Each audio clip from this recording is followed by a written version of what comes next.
to the nation. I'm Pasha Rahim. In this episode, we'll be highlighting the implications of Malaysia's progressive wage policy.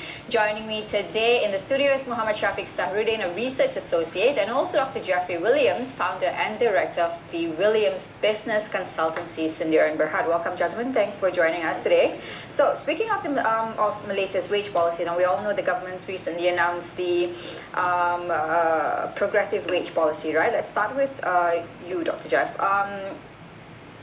The main concern with regards to implementing this minimum wage is that businesses are worried about profits, because all businesses run for the purpose of making a profit, and that if they were to be obligated, or so to speak, if it's made mandatory for them to pay their workers a minimum salary, this is going to affect revenue, etc., etc. So is there a risk that this mandatory wage increase could lead to reduced employment levels, and how can this balance be best managed?